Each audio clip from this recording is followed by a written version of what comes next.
So good morning, everyone. Welcome. We're really excited to have you here for Political Analytics 2018. I'm Ryan Enos. I'm a professor of government here at Harvard. My co-founder of this conference is Kirk Goldsberry from now 538 ESPN and UT Austin. And he will be speaking on the first panel here in a moment. We're really excited to have you here, even with the weather. We've got a great lineup. The purpose of this conference is to increase and challenge our understanding of the quantitative analysis of politics and therefore politics itself.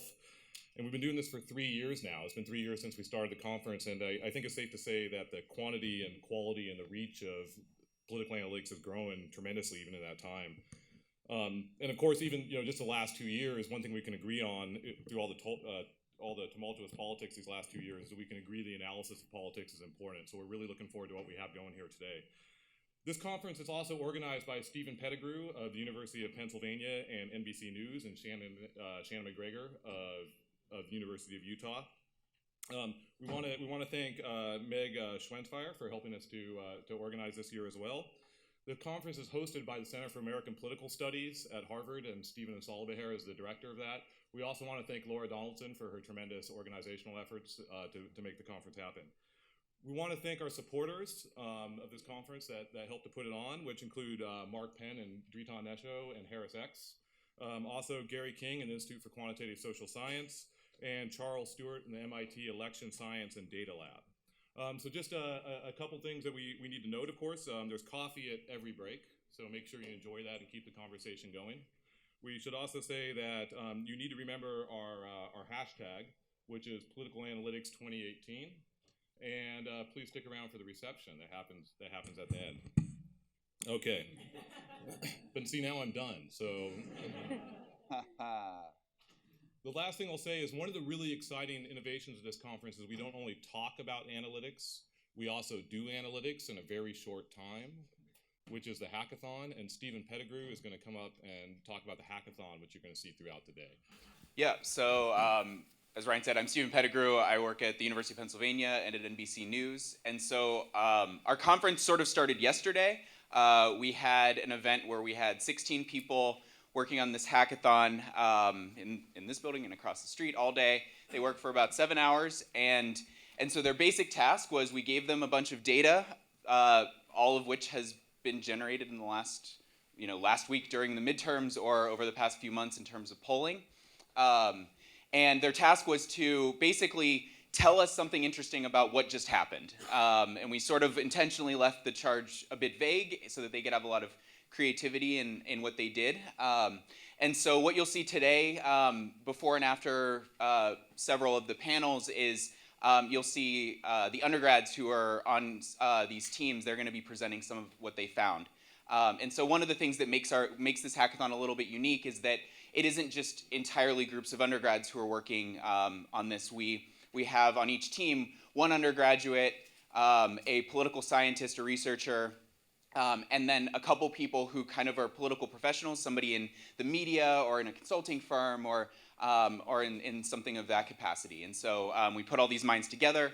And what they worked on yesterday was they were given, and what you'll see in the presentation, they were given county level election returns from last week, as well as some past vote data that they could work with, demographic data to merge in, and then Harris X. They were kind enough to share with us, so they worked with Scott Rasmussen in running his daily tracking poll all the way back to August. And so our teams worked with, we had about 1,000 respondents each day since August, and they had this individual level survey data that they were able to work with. And then they had a third data source where it was another poll that Harris X ran through the CAPS program here at Harvard, a monthly poll. And so they had all of that. They had 6 hours. You'll see the presentations here. Really quickly, I wanted to acknowledge our judges from last night. We had judges. You'll find out at the reception the team that ended up winning. But I just wanted to quickly acknowledge our judges. So we had Scott Rasmussen, and Scott's a lifelong pollster. He's the founder of Rasmussen Reports. He now runs scottrasmussen.com. I also learned that he is the editor-at-large for Ballotpedia, which I appreciate. I bet a lot of people in this room appreciate that as a resource. I also learned last night he's one of the co-founders of ESPN, which is kind of cool. We also had Lynn Vavrick as a judge. There's Lynn. So Lynn is a professor of American politics and public policy at UCLA. She's a regular contributor to The Upshot, and she's the winner of the Andrew Carnegie Prize in Humanities and Social Sciences. We had Jonathan Robinson back there in the back. He's a lead research scientist at Catalyst, and he's done extensive research using voter file data. We had Shannon McGregor. She's an assistant professor in the communication department at the University of Utah. She studies political communication, social media, gender, public opinion. And then we had Jeremy Merrill. Jeremy's over here. So Jeremy works at ProPublica. He helps develop apps that make political data, election data, more accessible to the public. So he works on stuff related to Congress and elections and whatnot. So I just want to give them a round of applause, thank them for their time, briefly.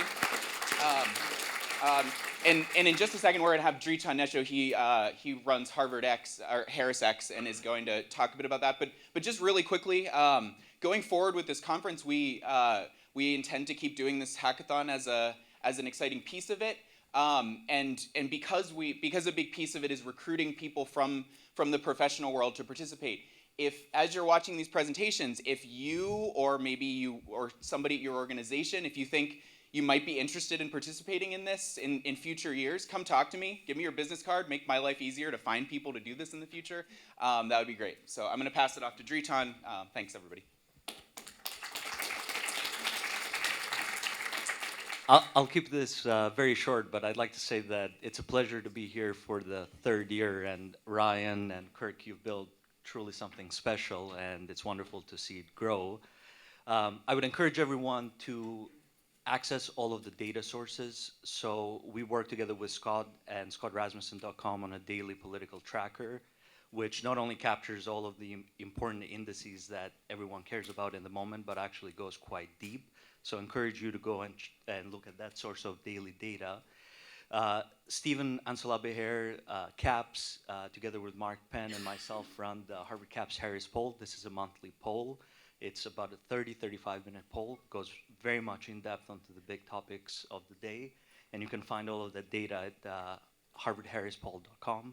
And then HarrisX runs a lot of daily polling. We have an overnight poll that goes out 365 days per year. We work with the likes of The Hill and Axios, Hill TV, which I see some representatives here as well. And so the website has all of the material, and I'm sure that there'll be some genuine interest heading into 2020, and we invite all of you to take a look at the data. But thank you, and with that, should I pass it on? Thank you.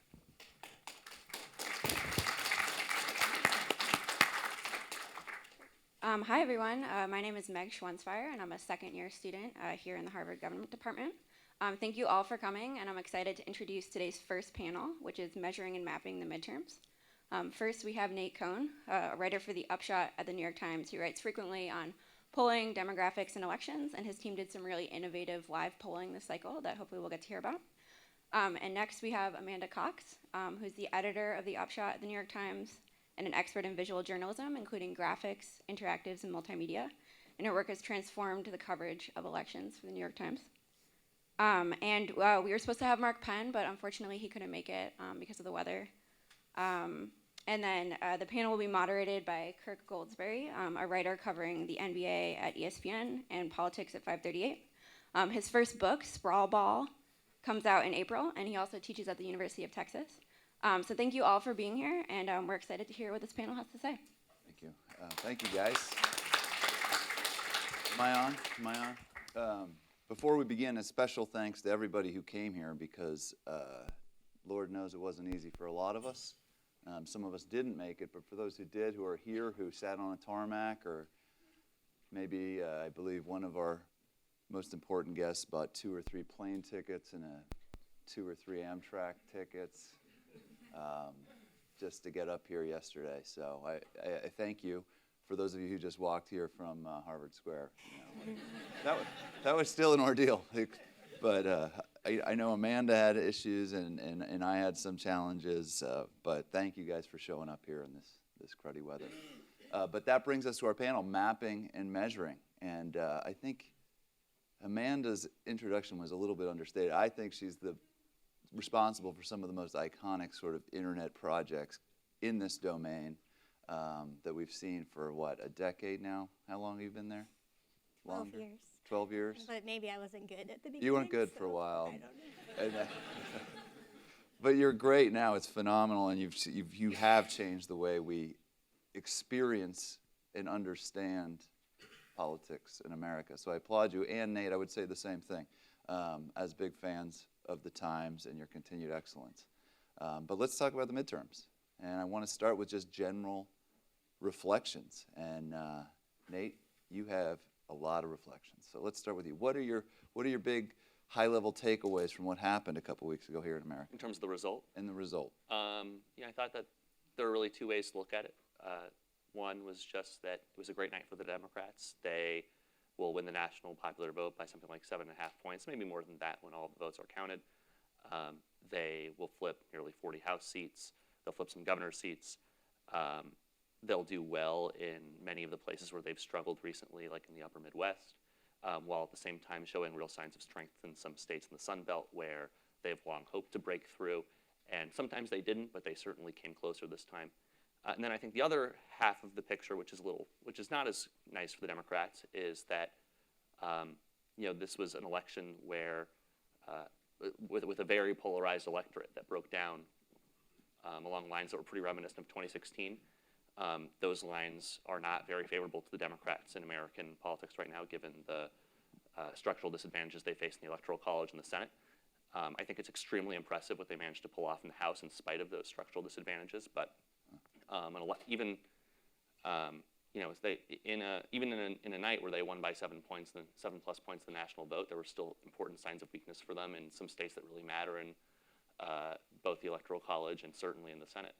And that's not great news for the Democrats going forward. And you wrote about that Tuesday. You go down to Florida. I know you went to Ohio, Rust Belt, some of the key states for 2020. You identified a little bit of weaknesses in that result. I mean, if you take the national vote, 7.5 in the House or 8, go through the most important battleground states. Florida, they're going to fall short, 7 points beneath the national vote.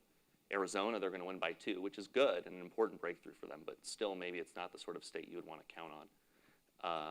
Ohio, Sherrod Brown won by, I think, 6 points in the end, which, given his pretty unique appeal, I think, among white working class voters, is it's a good result, but it's not a spectacular one. It's only a little bit better than Barack Obama did in 2012. And then Michigan, Debbie Stabenow only won by 6.5 points. Which I think was a surprise to me, at least, certainly from the perspective of a couple of months ago, maybe not so much given what the final poll said there. And to win the presidency, the Democrats probably have to win one of those states, or else they're going to need to break through in Texas or Georgia, where I thought the Democrats showed real strength, but they didn't win. There were good signs of the Democrats, to be clear. I thought they had great nights in Wisconsin and Pennsylvania, which are really important. But if you think back to 2006, when the Democrats won by a similar margin in the national House vote, the Democrats were winning Ohio and Pennsylvania by double-digit margins in every case. Debbie Stabenow won by 20 points in that election.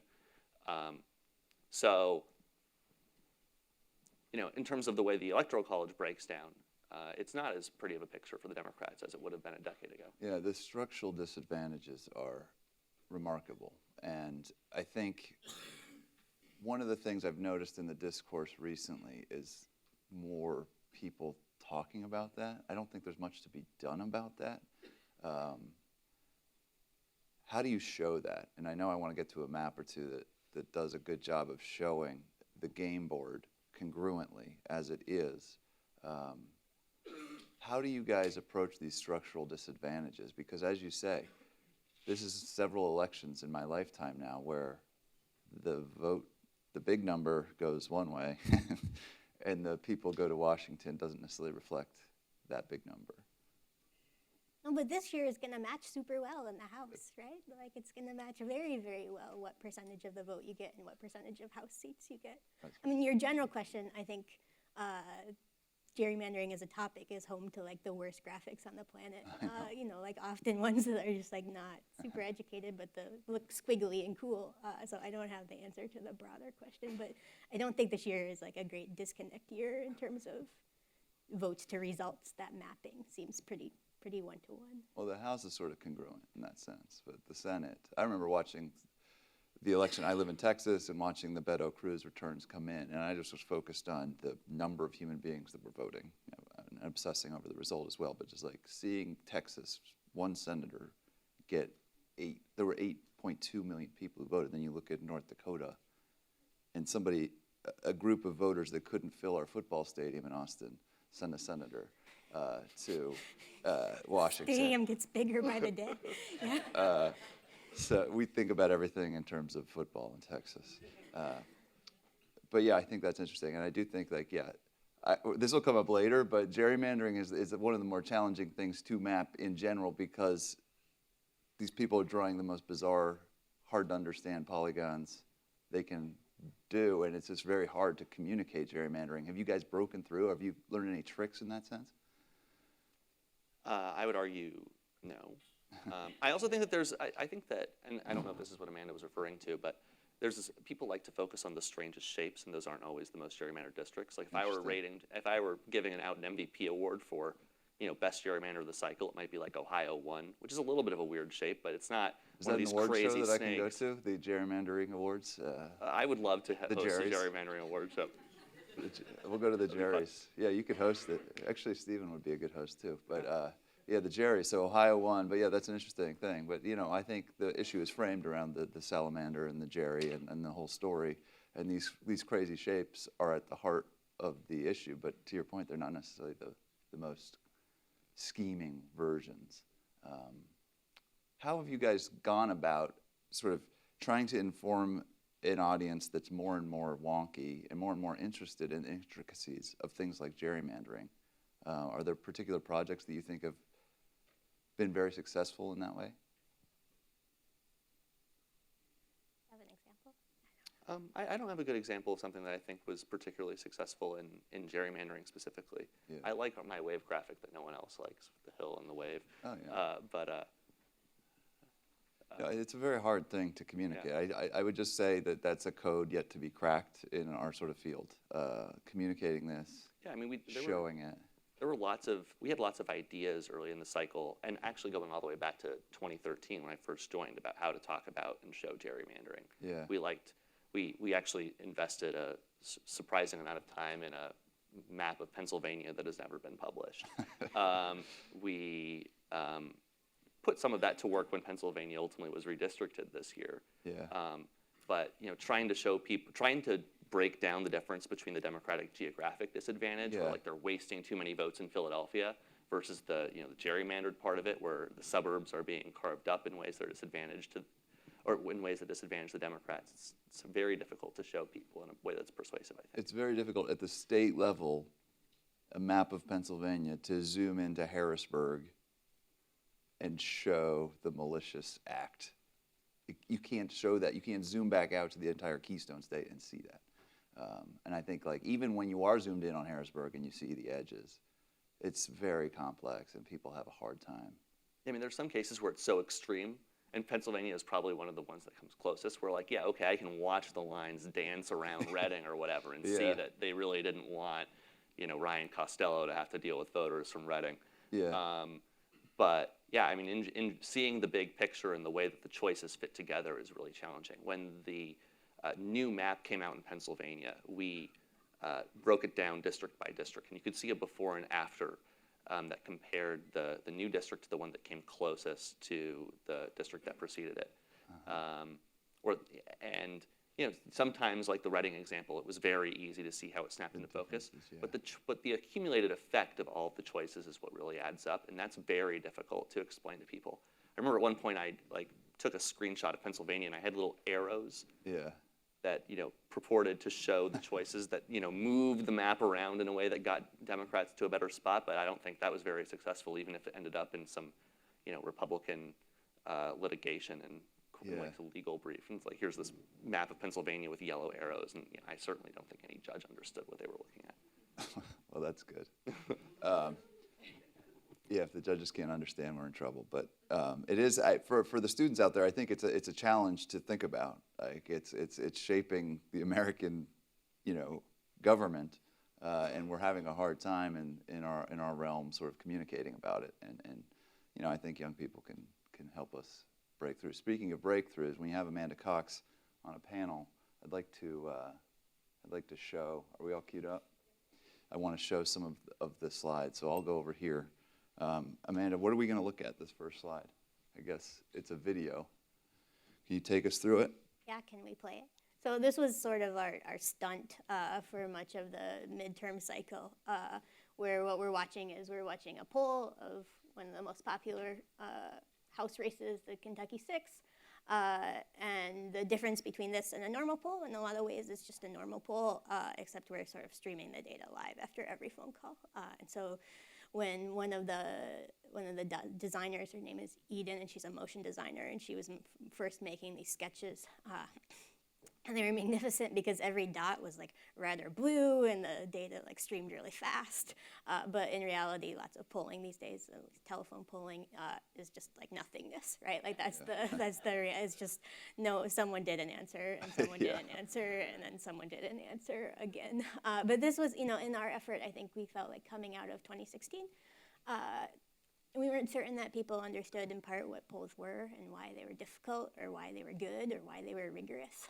And so this little stream of data night after night was some of our effort to, some of our colleagues who even ones that I respect and I think are intelligent and thoughtful came out of 2016 feeling like, there were two types of reporting. There's reporting that was talking to people, and then there were polls. And I just want to, polls is like nothing but talking to people, in like a very fuzzy and a very blunt, but also the most rigorous way that we have. And so if you want to do the next slide, so we were just showing as we conducted the polls. I think this one moves too. I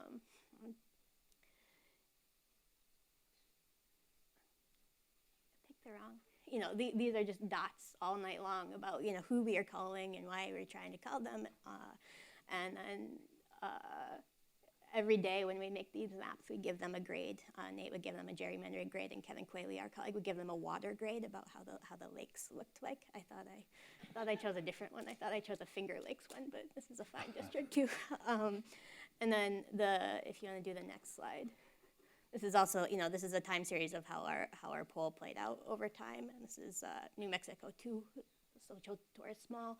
This is one of our favorites in the sense that you get the sense that it's all arbitrary, right? Like if you see a poll that's released with one candidate 1 point ahead, even though if you know it, even if you know your statistics and you know in your heart that it means nothing different from the other candidate being a point ahead or from being tied, like even if you know that deep in your heart, I feel like you don't really know it, right? Like there's like levels of knowing, and so part of the point of this project, like our goal this fall was to like make that feel a little bit closer to your heart. You connect your heart to your brain, to your on those sort of ideas about what a poll is, that like the stopping number is pretty arbitrary, how many people you're trying to talk to, who you actually talk to is pretty hard. It's like pretty amazing. It's actually stunning that it even works at all, right? Like when response rates get as low as they are, like it's pretty like incredible that it like basically like is the most accurate way we know to know anything about people. Like that's like, it's a little mind-blowing that it even is decent, right? That the people who don't answer polls are basically the same as the people who do answer polls. It's a pretty radical idea. Yeah. So those were our games this summer. For people in the audience that don't know much about the live polling project, let's back up for just a second. It's November 2018 now. When did you guys start thinking about this? What was the motivation? And can you talk us through like how it became and what was the strategy? Both of you. Whatever. Well, as I remember it, the very first time live polling was mentioned was in November of 2017, and you asked me whether I thought it was possible. And I remember being pretty skeptical. I remember not emailing Sienna about it for about a week until you asked me to do it again. And I think the reason you wanted me to do it again, though, was... It's a terrible employee. Was the Alabama Senate race. Was sort of heating up after the revelations that Roy Moore, whatever it was he did with teenage women, there was a brief moment where we thought maybe we would want to poll the Alabama Senate race, and if so, whether we could try and do it live. And neither of those things materialized in the end. But in the process of doing that, Sienna said that they actually thought they could figure out how to get us the data in a semi-real-time way. And that surprised me. So so from the interaction with the human, where polls are talking to humans, right? What is the workflow just in general? So there's a result of the phone call that's encoded somewhere. Yeah, so each of these call centers has a computer program that manages all of the telephone calls that are being placed and records the data. And one particular kind of software, and this, I don't know whether this is true for all of the software that's out there or just this one, had the ability to write a CSV or SPSS file of the results on some sort of recurring basis. So we had it set up so that they were writing us data every 15 minutes. And that was all of the completed interviews that they had done and all of the attempted calls. We then pulled that data off of an FTP server where they wrote it. We joined that to voter file data on those respondents. The polls were then weighted in R, and that got pushed off to graphics land, which from there somehow makes it to the internet. Wait, who did the R stuff? Is that your newsroom? Yeah. Okay. And then the graphics department comes and takes all the credit. It's not true at all. I'm just kidding. But yeah, it was a phenomenal project. I know it got a lot of people in this room's attention. What did we learn? Here we are 2 weeks out after. What are the takeaways? What did we learn? In terms of Live there are polling, two, but there are two halves to it. One is, what did we want people to learn about polling, which I thought Amanda explained really, really well. Yeah. And I think that if we went case by case, you could find all sorts of great examples where I thought there were important lessons to be learned about the challenges in polling and the way you should interpret them. In New Mexico, too, is one of our favorites because, as you may know, Social Torres Small is only won by about 1.7 points, I believe, which so happens to be where we had it at 500 respondents. How many? Which so happens to be about the margin we had at the 500th respondent, which is usually where we stop polling. But these things are messy, and the call centers don't always turn things off, when they're supposed to. We had an example earlier on where the person running the call center stepped off to donate blood, and our Pennsylvania 7 poll went to 540 because the responses were coming in faster than he anticipated. So here we go to 522, and we go to being wrong, if you want to hold the poll to the standard of whether the candidate in the lead ultimately went on to win. Yeah. And I think technically the Republican candidate here, Yvette Harrell, led in the poll by 1/3 of a respondent, or 0.06 points. But due to rounding, it was a 45-45 Republican lead. I think I said that right, 45-44 Republican lead. 44.51 to 44.45.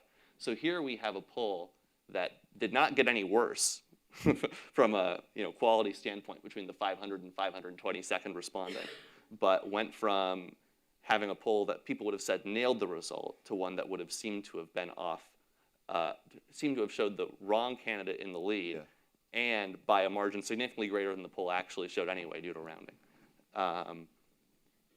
And I think that's one nice example of what Amanda called the fuzziness of polling. People see them as being fairly precise measurements, and certainly if you say 45-44 plus or minus, whatever it is up there, 4.7%, you might think to hold us account for a 1-point lead versus a 1-point deficit, or a 2-point lead versus a 1-point deficit, which seems like a lot. 3 points in margin isn't irrelevant, and yet, in this poll, it's weird luck with rounding and an extra 22 interviews that were never intended. Yeah, I think there's a general point to be made just about the really basic elements of what we communicate after a poll. The 52 to 48 is always the top number, and I know there's people who've thought about this a lot more than me in this room.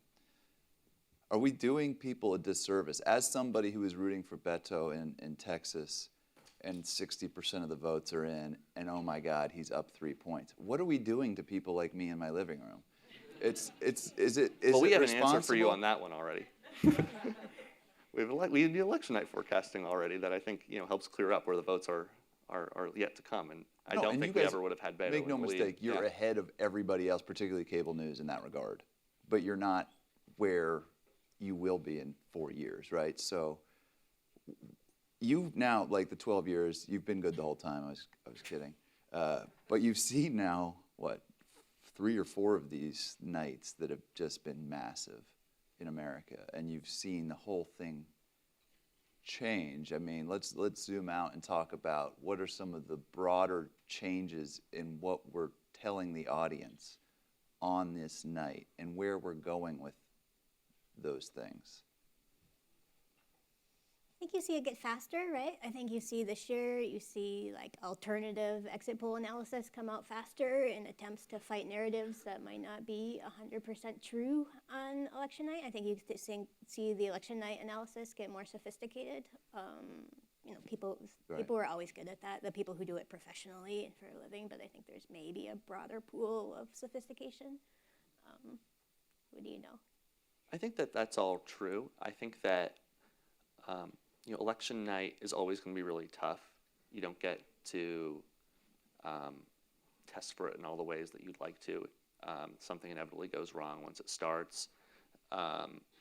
With practice you get better, but I think a lot of the opportunities for innovation also will create more stress in those areas. Like this year, we wanted to process a lot of precinct results live on election night, and that was really difficult and didn't materialize.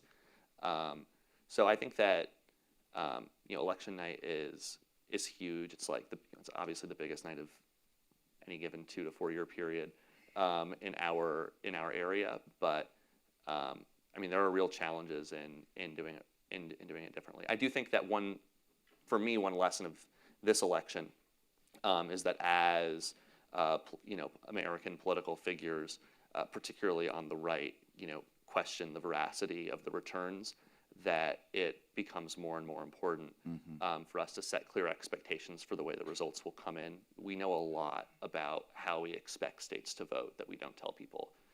Amanda has heard me repeat a million times now to different people, the step-by-step way that California always returns its ballots, where first the early mail vote comes in, and then blah blah blah. And we know that stuff, and other people don't. They see at the end of the night 100% of precincts reporting when a third of the vote is left in California or in Arizona or in the other mail states. And the reason why news organizations are inclined to just rely on the number of precincts reporting is because it's a fact. The news organization doesn't have to make any judgment. They're saying something that is factually true. They don't have to worry about being wrong. And it's hard to make good estimates for how much vote is left. But I think that as there's more and more pressure from politicians in particular, but also from the public in general, to have a better understanding of what's left. And people are more likely to question the results if something unexpected happens, that I think it raises the burden on us to do a better job of explaining that in the front end. Yeah, 2 weeks ago I thought I knew what 100% of the vote in meant. What does that mean? What should it mean? Again, to talking about the neurosis in the living room. You say 100% in is not. It's fake news, to use the parlance of the times. Well, it's 100% of election day precincts. Right. So you have, you've seen both halves of it, right? Where early in the night, it's 0% reporting in Florida, and there are 1.8 million votes counted. And you see at the end of the night where it's 100% reporting, and there are 1.8 million votes left to go in California, which is actually a significant understatement. What are we doing? That's what I'm saying. What are we doing? I'm not exactly sure what the solution is. One is for us to just use our projections for the estimated vote left and start using that. Our projections are pretty good by the end of the night in particular. Yeah. There is a weird spot around 8:30 p.m. where it's kind of dangerous. Where a lot of vote has been counted, but nothing has really wrapped up yet. So we could be, if the turnout were hypothetically way higher than we expected or lower, we could be sitting there not knowing yet the turnout was fundamentally different than we thought at the beginning of the night, and then that vote just never materializes. Or alternately, there's way more to go. And readers will be upset about that too, because they'll say, oh, you thought that there was 22% left in Broward County, but in the end there were only 40,000 more votes. Where did it go? So to some extent, this is a problem that can't be fixed unless you hypothetically knew the exact number of votes that were tabulated or that had been cast in a county or a jurisdiction before the votes have been counted. In many places, the electorate just is changing so fast too. Like in Texas, I wrote Austin. about we had 8.2 million people vote in this midterm. In the 2014 midterm, we had 4.7 or something like that. And so you're talking about the goalposts are moving. The playing field is expanding. It's just a wildly just dynamic situation. We're trying to take a snapshot of and say authoritatively A, B, or C. And is that a fool's errand to a degree? But the demand for coverage is so intense that all of these cable news networks are sort of, I wouldn't say taking shortcuts, but misleading people on basic statistical truths. But it's very hard to communicate the estimate, right? So I'll take Florida as an example. Wednesday afternoon in Florida, Nate and Josh and whatever have a model on our website that says something like, we think there's 100,000 votes left to be counted in Florida, and we think Nelson leads those by 50,000 votes or something like that, right? And so we know that's true. We know that's probably truer than 100% of precincts reported, but we don't trust it like 100%, right? Like you could be off easily 10, 20, 30,000 votes, more than that. And it turns out those numbers were actually very good. But our reporter in Florida is emailing me saying, like, how do I defend this to people? People don't understand this. Like, what? And I was like, fine, just take it down. I don't, in the sense that, like, I don't trust it 100% in the way that I know, like, it's not a fact, right? Yes. So it's a thing about how we communicate things that are not facts, which is a thing that we're interested in. We think there's definitely ways to communicate model estimates and assumptions that go into those models, but it's not an easy feat at all to say, here's a number that I'm making up, and I made it up because I know some things, and I know some things about the past, but I know this year's different than the past. And so it's a guess.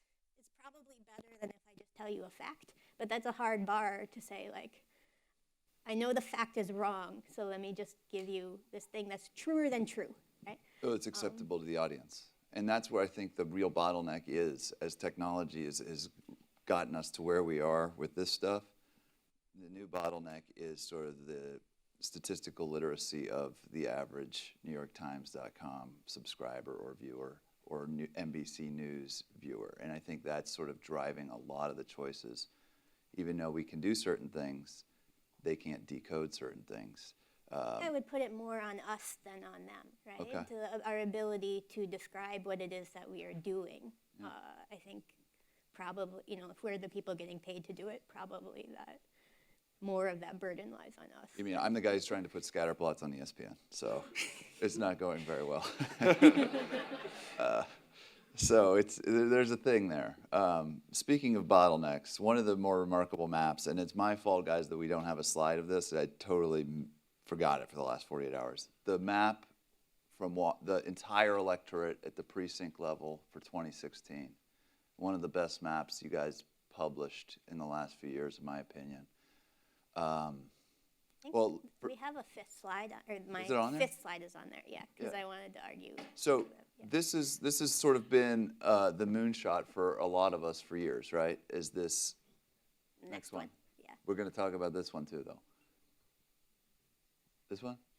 Yeah. That's you, yeah. Yeah, here we are. Okay, but you had this for the entire United States of America. To be clear, Ryan Rolla, who's a graduate student, gathered the data and Can we talk about put him it for a on minute? the internet. Because this is sort of this maverick story, right? Yeah. From the great state of Washington. Yeah, so this kid comes out of Washington. He's like, I got this data set that everybody in the world would kill for. And some people, I know people at your organization that were sort of skeptical of the authenticity.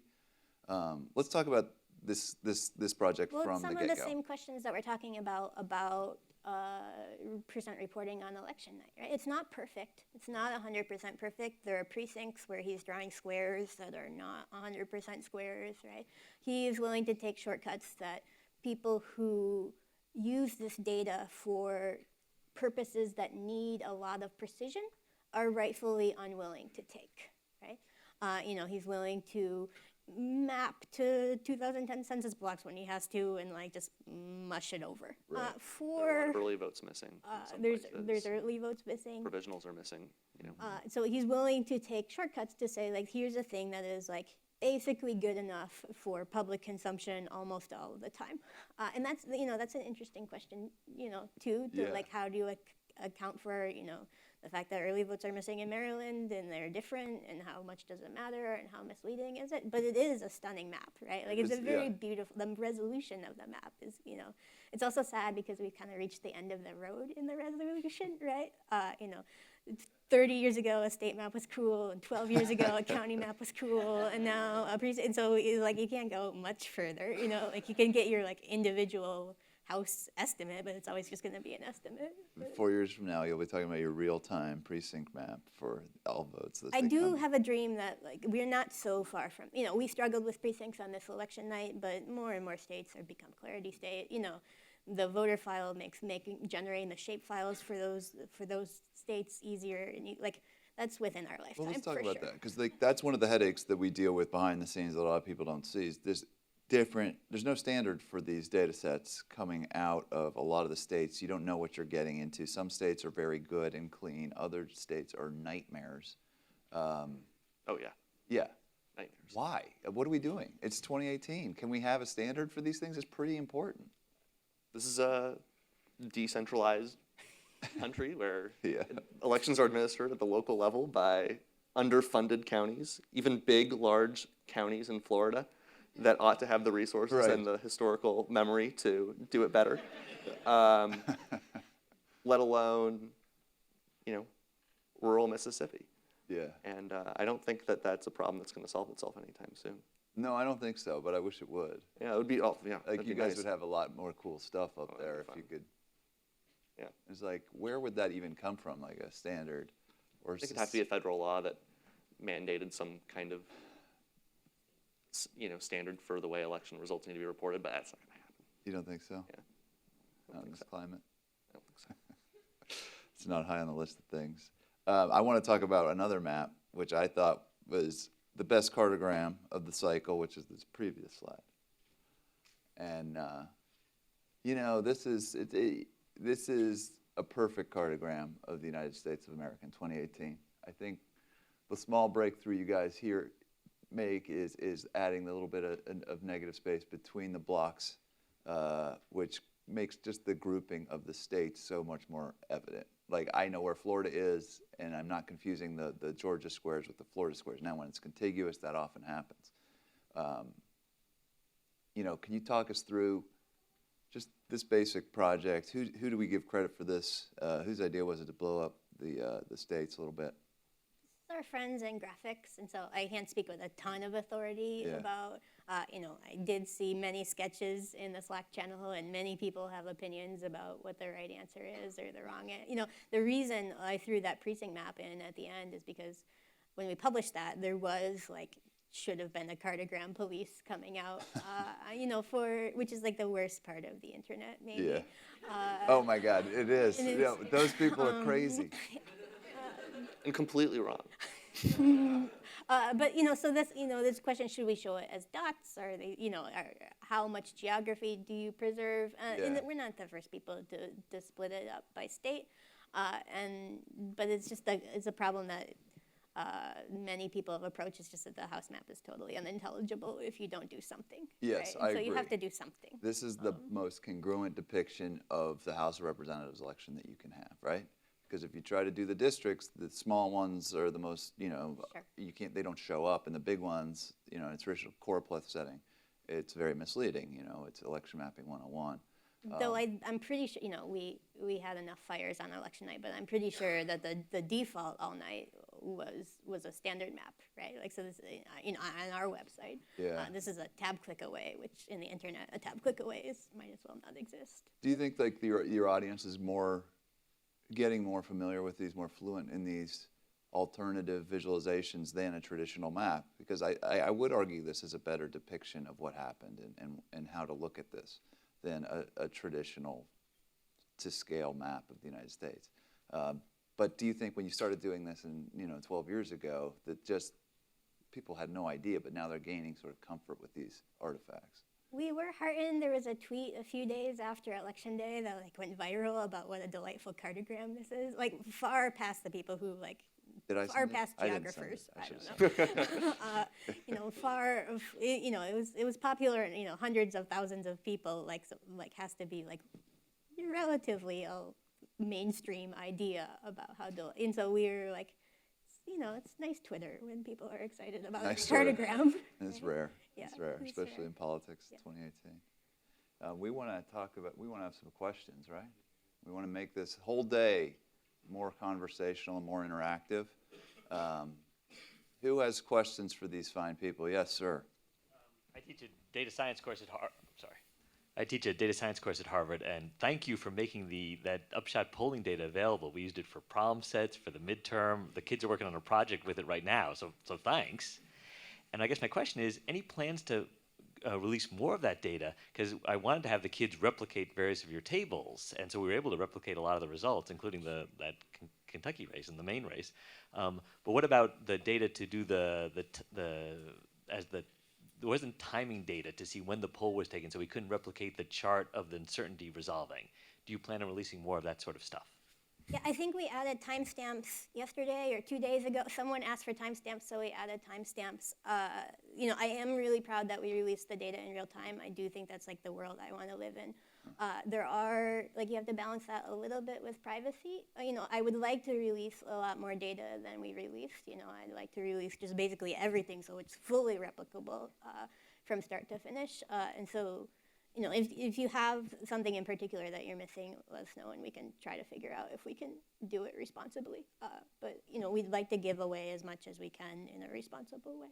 Amanda, on that same front, the incredible data set, the precinct level data set, is that something you want to share, you don't share? What's going on with that one? It's a great data set for classes, for... Sure. By our contract with Ryan, we're not allowed to give that away. But, Okay. you know, he's a grad student and he'd like to sell it to as many people as possible. We got to get him yeah. here, man. We should get him here. I'd love to hear his story. And I'm sure he's selling that data set a few times, and that's good for him. But good it's for him, unfortunate for educators and people who want to play with the best. It's not crazy expensive. Like on a per hour of work basis, it's like the cheapest art rate you could ever buy. Is that right? Yeah. It's like, yeah. Yes, sir, right here in the front.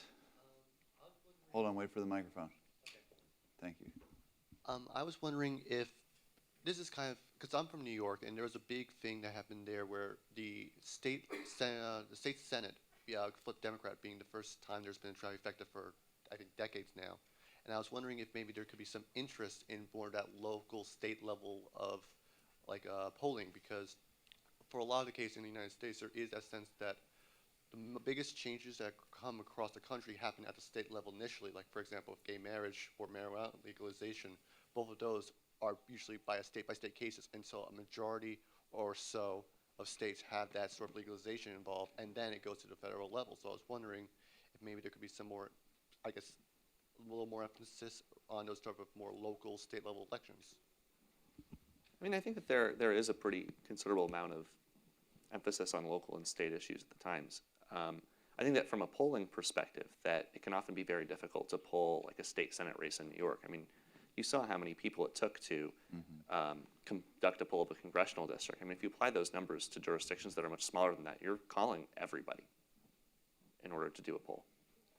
So, you know, I don't know offhand how many people are in a state Senate district in New York to tell you, you know, whether that's like at the level of feasibility, but there are a lot of places where, you know, if you want to do a poll of, you know, a district of 15,000 people, I don't know what to tell you. I mean, I think that's probably, at least given the way that we're conducting polls, is probably out of the question at this point.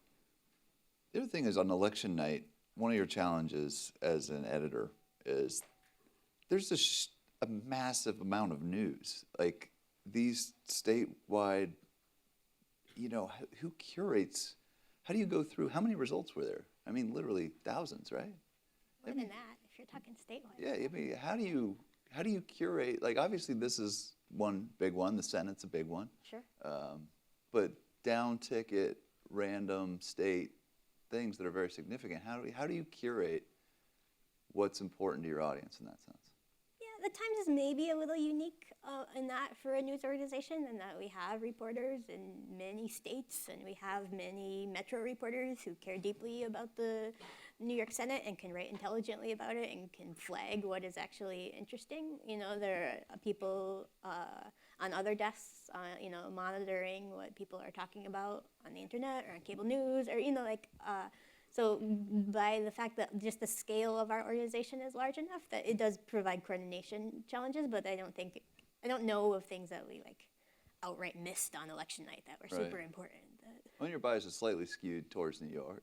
So these people who live in New York have the spoils of having this apparatus, focus on their state a little bit. But I think, to your point, these other regions of the country that don't have the New York Times in their state don't get this kind of analysis. And in some cases, these citizens aren't benefiting from, people of Wisconsin or Texas. There's not that gun pointed at it like the New York Times is looking at Poughkeepsie in your example. And I think that's an interesting thing to... I think AP pretty well covers, all the way down the ballot, like most. So I don't know that the thing I would call starved because I don't have a good local newspaper is probably not election results. Maybe it's like maybe what actually matters in those races, or maybe. But. Yes, sir.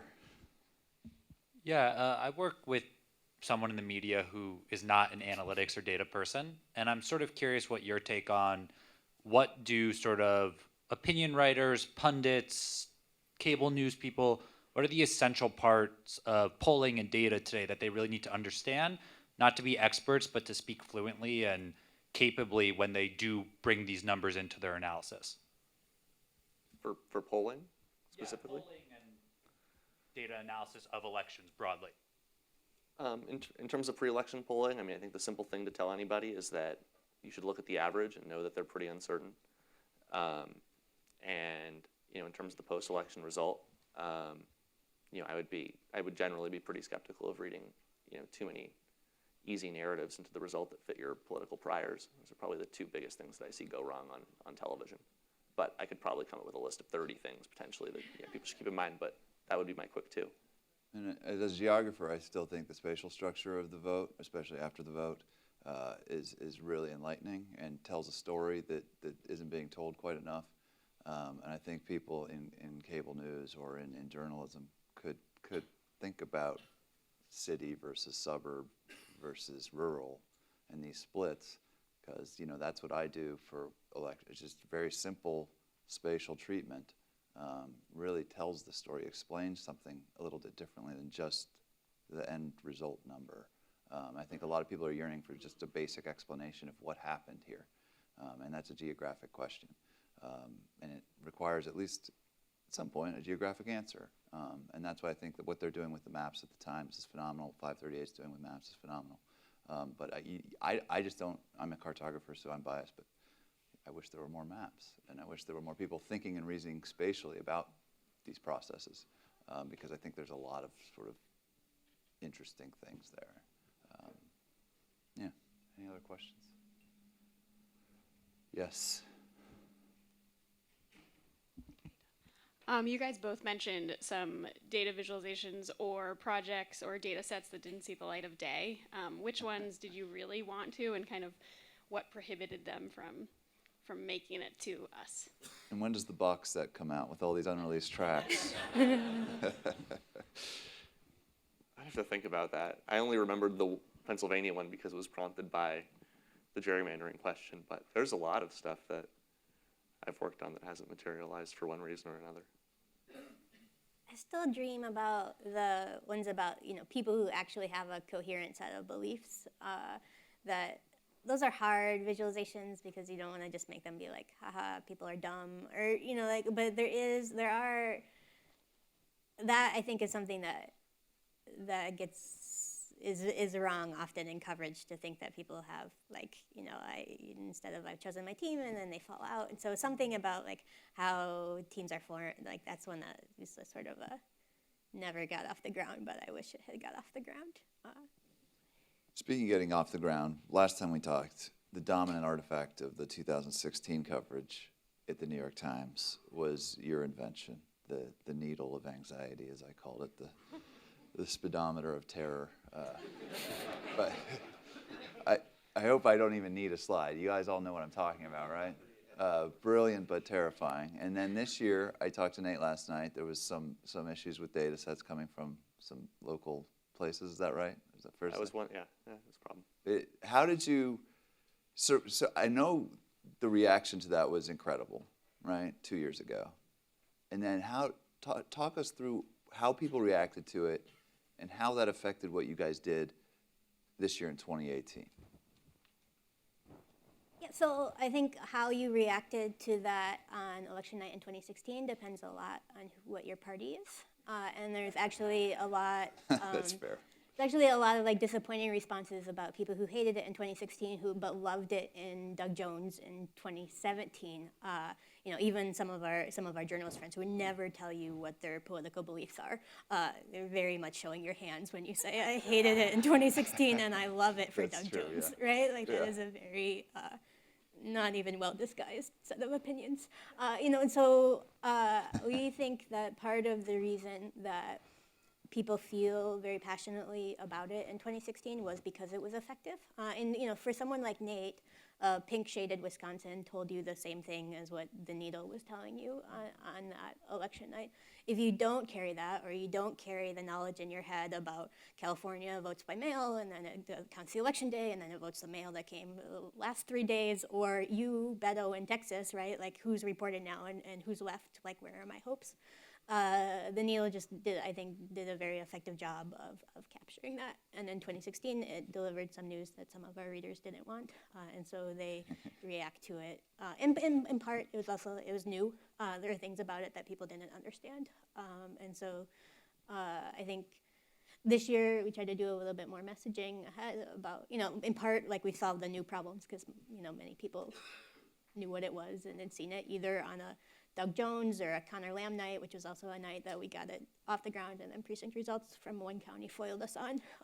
But so there was greater exposure, so it was it's no longer a new thing, which makes it a little easier. Yeah, I mean it's a remarkable achievement to produce that and think of that concept, and I think it'll be with us for a very long time. But it's fun. It didn't exist till 2016.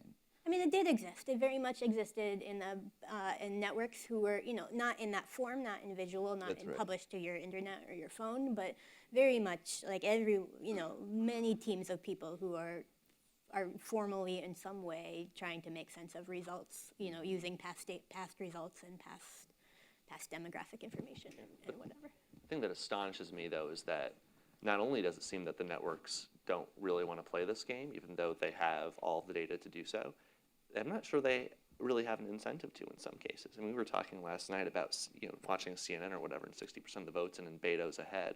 They like that. They like Beto being ahead. They know that Beto's going to lose. Yeah.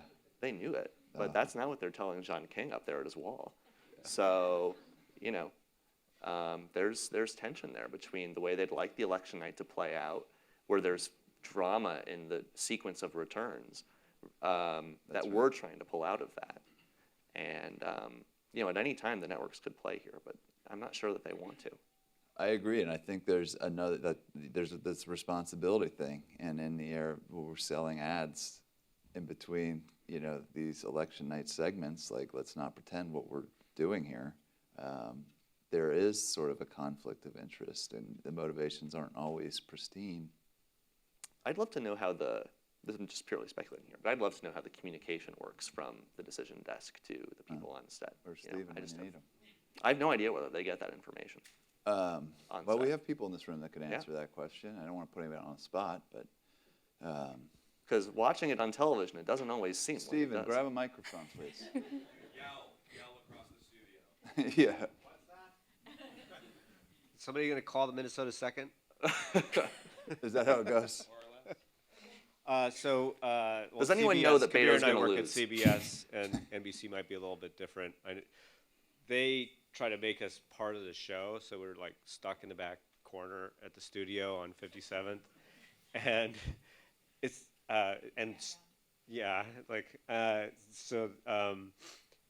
but we're divided into two teams, so we divide the states. So Doug Rivers has one team, and I have another team. I don't know how Anthony Salvanto divides us up, but we're divided up, and we had all the Senate, all the governor, all the House for each of those two states, and there are a couple other groups looking at stuff. Kabir was running a model for the House on election night for us, and we have decision desk screens that have the data fed in from different data feeds, like the precinct election returns, absentee poll that's done before, and so forth. And we have estimates, and we have different stratifications. So we try That's like, what you I know, don't know, though. a dozen What do the different people models. on TV know? Hang on. We have like a dozen. Well, Anthony Salvanto is on TV. Fair enough. So at the end of our desk is a screen where they do their maps and such, and here's what the exit polls are, and where Anthony stands up and talks. So Anthony's literally moving back and forth between there. Al is at the end, and he's like our monitor, but they're into our computer system. Most of us have a screen we see and we make calls from, like the model's indicating this, and we don't see as mathematically likely that this is going to go some way. Kabir and Anthony and Murray have the capacity to actually enter a call. So they, on their system, will have the ability to say, we're calling the Minnesota 2nd a win for the Democrats. They will enter that into the system. We also see what EMR has called, and there's a radio connection between all the networks where everybody's talking all night long. So we're hearing what's happening with other calls. If AP has made a call and there's a question, or we're on the verge of making a call and we want to make sure that there weren't any problems in the state, we can actually just talk to them directly. So Kabir or Anthony or Murray will actually call them and say, does anybody see a problem with the Georgia 6th call? Is it done? Are there outstanding votes? Are there vote irregularities? So we have these conversations, and then once everybody's happy with it, they enter it electronically, and then that goes to the producer for the desk, and they enter that as an on-air call. Sometimes, though, they'll come over with the cameras and talk to Anthony directly about what's going on and why, but that's roughly how the night works.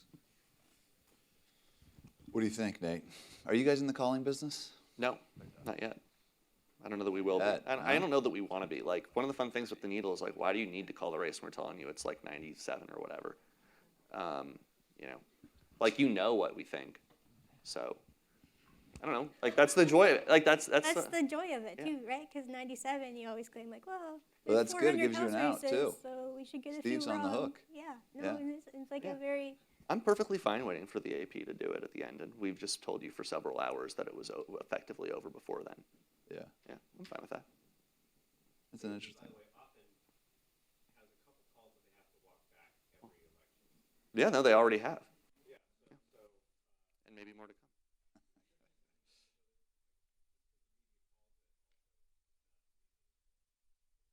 So it's just like 100% reporting. It's like, it doesn't really mean what you think it means. No. It means something shy of that. Yeah, some of us went to bed in 2000 after the Florida guy called. Which one? Which time did you go to 2000. bed? No, I mean, did you go to bed after the first call or the second? Yeah. I didn't know there were going to be multiple calls, Nate. Can we do that again? Actually. All right, a couple more questions right there. Yes, this gentleman. Hey guys. So I want to actually go back to your first answer to your first question and build off this privacy theme, because I'm just curious to understand how you all, I guess, contemplate it and debate it internally, and kind of where you draw your standard for it all, right? So I saw some maybe unfair criticism, right, of the live maps, right, where like maybe it was too exacting, right, to know like where people were calling from. So I'm curious to just understand your standard for privacy, and then specifically like what do you communicate to respondents when you're doing the live calls, right? Like what do you tell them about what you're doing with your data? Do they know? They obviously probably know you're calling from Siena, but do they know that it's feeding this project on the New York Times as well? So the maps that we were showing with polling, and we said it in a footnote, they were masked. We were not showing the exact location. We were fuzzing that within the demographic data that we were also showing at the webpage. So lower down on the page, we were saying, like, we've called this many people in this age bucket and this many white or non-white people. And so we were fuzzing those addresses within those specific demographic groups. So I don't think there's a way that you could recover anything personally identifiable from the map. So, you know, and we thought about that, and we knew that, you know, just rounding the lat long was not going to be acceptable, but at the same time, we wanted to preserve features of the map that were true.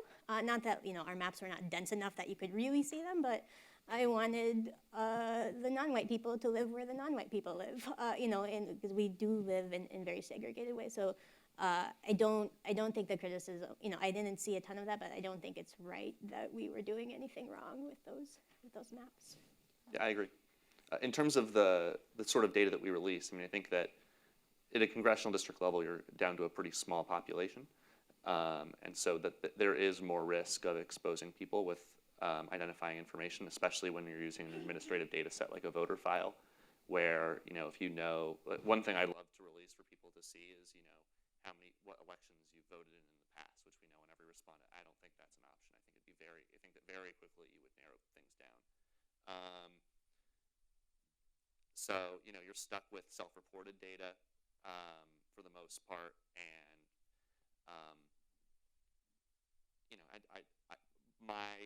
I took a cursory effort at seeing whether I could, taking the self-reported data that we had released publicly, and with the voter file that I have that most people don't, whether I could narrow down on some particularly small groups. One of our first polls was California 48, so I was like, okay, how close do I get finding this respondent, knowing that they're Asian, 18 to 29, independent, and live in Newport Beach? And you can get pretty far down, but I don't think you get to the point where anyone's in jeopardy. In terms of what we tell people, they were told that they were being called from Siena College. If anyone asked who sponsored the poll, they were told that it was sponsored by the Times, but we did not say that it was part of the project or that it was sponsored by the Times unless asked. Good question. We have one more question slot available. This gentleman had his hand up first. A couple of questions on how people should, viewers, voters, readers should view what's reliable, especially on election night, but also in your live polling. When Wolf Blitzer tells us there's 4% in and Gillum is ahead 60-40. To me, that means nothing. But I also remember looking at some of your live polling, West Virginia 3, and the early numbers had Richard Ojeda, up by an amount. But then as the night went on, Carol Miller, completely flipped that. So what should the threshold be in your eyes in terms of what's reliable, or when we hit a number that really could be representative of how things end at the end of the night? Well, that's the sort of thing we wanted you to take away from the project. And one of the things that I think you get from the New Mexico 2 example is that it never truly ends with a final number. With an election, when all of the votes are counted, you have a final result that's a fact. And with a poll, it's not the way it works. You're sort of just inching towards the truth, and at the end of it, you get within plus or minus so ever many points of it, you hope. But a poll is never really done. You can always keep polling people, and we could have always done another round of interviews. And our polls were generally fairly small. So, you're absolutely right that, oftentimes in our first 100 or 150 or sometimes more than that respondents, you would have gotten a very different picture than what you would have gotten at 500. Look, as the further you get along in the poll, the closer you get to what our final result will be. But just because the poll is completed doesn't mean that uncertainty you experienced on didn't go away. If we had pulled another 1,000 people, the result would have changed a little bit more, and maybe a lot more. And I wouldn't want you to think that just because the poll is completed doesn't mean that you have now reached an authoritative and final answer. You've reached our best estimate within several percentage points after 500 interviews. And I hope that people internalize that experience going forward when they see completed and final polls. I think the election night answer to that, that's what needles and probabilities are sort of designed to tell you what it means. You can decide for yourself whether you care at 97 or an AP call, but that's some of the challenges that those things are designed to at least try to address, to say, I don't know what this means. Help me know what it means in words and language that I understand. Beautiful. Well, I want to say thank you guys for taking the time to get up here. Amanda, I know you had your own ordeal getting here, and this is great. And thank you for your continued work on making us smarter at the New York Times. And I appreciate all your hard work, and thanks again. Thank you guys for listening. At this point, we're going to have our first exciting hackathon presentation. So stay in your seats, everybody. We're going to transition away.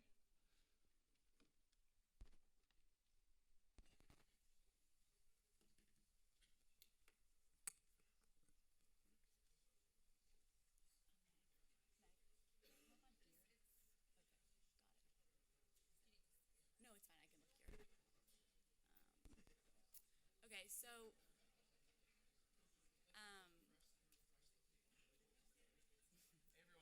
Hey everyone, so this is Sarah Lentz. She was one of our undergrads on our first hackathon team. She's going to spend a few minutes talking about what they found, and then we're going to have one of our judges ask a question of her and get a little bit of interaction about that, and then we'll go right into our first break. great. So I worked on a team with Riley Carney, a grad student at Harvard, Ariel Edwards-Levy of the HuffPost, and Paul Wallow, Civis Analytics. And we looked at, as our title says, the Hispanic vote in the 2018 midterms. And what prompted this questioning was kind of the two narratives dealing with the Hispanic vote in the media before the midterms. One of them saying that Hispanic turnout was really critical to Democratic victories, especially in Texas and Florida.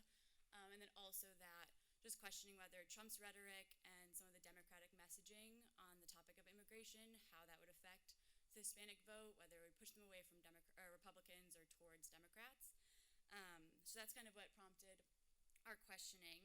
So the first slide, we looked at just some top-level data, and so we looked at the turnout in Hispanic majority counties and comparing between the two midterms. So in 2014, there was 46%, and 2018, 66%, so there's a 20 percentage point increase. And just to put into perspective, we saw a 9 percentage point increase among white voters, or white majority counties in the same two elections. So general increase in turnout, but definitely something bigger among these Hispanic majority counties.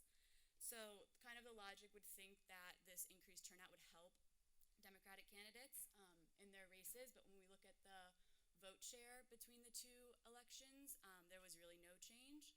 So that kind of just prompted us to wonder what was driving this vote, and really, are Hispanics a monolithic voting bloc? If the turnout increased but the vote share didn't in terms of the Democrats, what's going on there? And just one caveat, we did use Hispanic majority counties, which obviously is not the most exact. We're not looking at Hispanic voters, but we just used it as kind of the best proxy that we had with the data and like the time constraints that we have. So it's not exact, but I think it does show just some interesting implications with the data. So then to go more in depth, we did a cluster analysis. And so we subsetted some tracking surveys with just Hispanics, that got us to 6,000 respondents. And we clustered on basis of like party ID, generic ballot, Trump approval, some demographics, and then also some issue questions. And we did a k-means clustering, which really just, it allows an algorithm to cluster the voters in a kind of unbiased way. And we thought that was interesting because we didn't want to bring our preconceived notions on how to split the data, and we just wanted a objective as it could be, third party, to look and see how these split up. And then we also used a principal component analysis just to visualize multiple variables in a two-dimensional photo. And so when you just split it down two clusters, it kind of splits easily Democrat, Republican, and these voters kind of fit with the partisan stereotype. Democratic Hispanics seem to disapprove of President Trump more, think the economy maybe was on the wrong track. Republican Hispanics approved of Trump, think going in the right direction. But what was interesting is when we went to three clusters, a third cluster came out, which was disaffected voters, and kind of interestingly, more of them came from the Republican cluster. And so that means that they were more similar to Republican Hispanic voters, but different as in they were younger, less likely to vote, and lower education. So we found this kind of interesting. We didn't have a ton of time to go into it and figure out why. But I think our assumptions would be that those disaffected voters would come from Democrats. So it was kind of interesting to see that it came from the Republicans. And then just skipping, we did one with 4 clusters, but just skipping to the 5th cluster, you see that Republicans and disaffected voters stay pretty clustered, but it's the Democrats that split up more into both party strength of identification and gender. So that just brings up interesting ideas that perhaps the Democratic Hispanic voters are more varied in what they care about or how they see themselves, while Republicans and disaffected voters are more homogenous.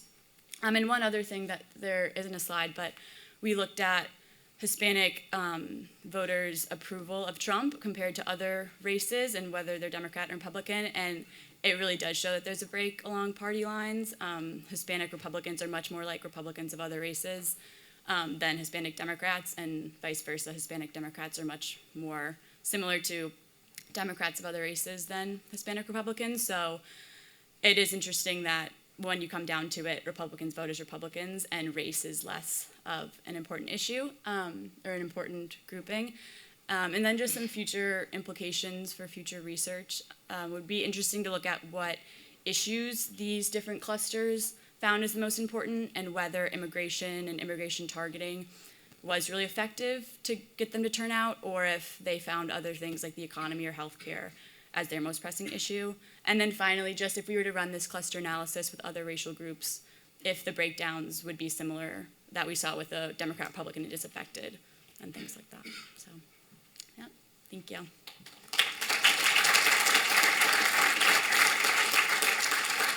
going to take maybe one question from one of our judges who are sprawled around the room, or a comment, or...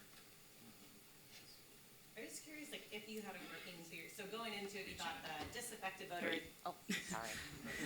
I'm not. Okay. So going into it, you had thought initially that maybe these disaffected voters would be coming from the Hispanic who lean Democrat, but instead it came from the Republicans. So, given that you do have those other variables that help cluster, what is the theory about why those Republican Hispanic voters might have been disaffected? Like if you looked at some of the issue, data that was in the clustering.